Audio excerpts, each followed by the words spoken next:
திருச்செந்தூரில் விசிக சார்பில் நடத்தப்பட்ட பேரணியால் கடுமையான போக்குவரத்து நெரிசல் ஏற்பட்டதோடு மருத்துவ தேவைக்காக சென்றவர்களும் அவதியடைந்தனர்.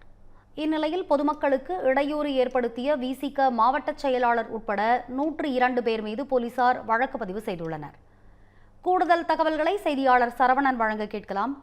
சரவணன், சொல்லுங்க, திருச்செந்தூர்ல விடுதலை சிறுத்தைகள் கட்சி சார்பில் ஒரு பேரணி நடத்தப்பட்டிருக்கிறது. இந்த பேரணி எதற்காக நடத்தப்பட்டது? விவரங்கள் என்ன? விரிவா வழங்குங்க. வணக்கம் சங்கீதா.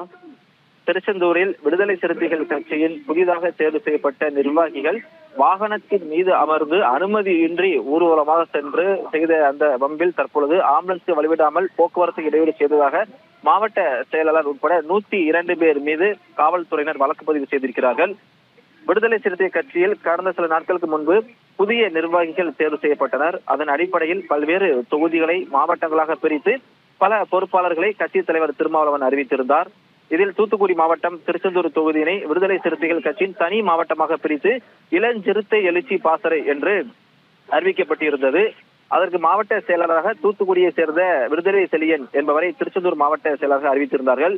மேலும் திருச்செந்தூர் பாராளுமன்ற தொகுதி செயலாளர் வழக்கறிஞர் ராஜ்குமார் என்பவருக்கு தூத்துக்குடி மண்டல செயலாளர் பொறுப்பும் வழங்கப்பட்டிருந்தது. இதனைத் தொடர்ந்து புதிய பொறுப்புகள் வழங்கப்பட்டுள்ள இருவருமே திருச்செந்தூரில் இருந்து குறிப்பிட்ட தூரத்திற்கு தலைவர்களின் சிலைகளுக்கு மாலை அணிவித்து மரியாதை செலுத்த சென்றார்கள். அப்பொழுது திருச்செந்தூர் திருநெல்வேலி சாலையில் இருக்கக்கூடிய அம்பேத்கர் சிலை திடலில் இருந்து சுமார் 100க்கும் மேற்பட்ட கட்சியினருடன் தாரை தப்படைகள் மூலக பேரணியாக வந்தார்கள்.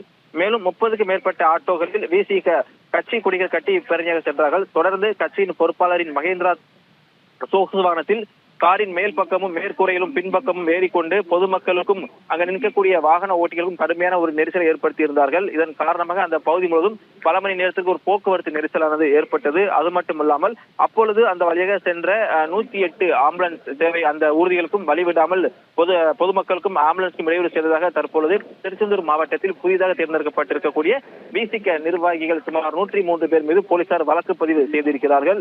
அது மட்டுமல்லாமல் திருச்செந்தூர் மாவட்ட செயலாளர் விடுதலை செழியன், தூத்துக்குடி மண்டல செயலாளர் ராஜ்குமார், 50 பெண்கள் உட்பட 102 பேர் மீதும் 17 ஆட்டோக்கள் 2 கார்களையும் திருச்செந்தூர் தாலுகா காவல்துறையினர் வழக்கு பதிவு செய்து பறிமுதல் செய்திருக்கிறார்கள். சங்கீதா, விவரங்களுக்கு நன்றி சரவணன். இந்த பண்டிகை நாட்களை முன்னிட்டு வில்லா மனைகளை முன்பதிவு செய்து ஸ்டாம்ப் டியூட்டியில் 50% வரை தள்ளுபடி பெறுங்கள். Premium villa plots across Tamil Nadu from 4.5 lakhs to 3 crores. One layer G Square. For details call 8939750009.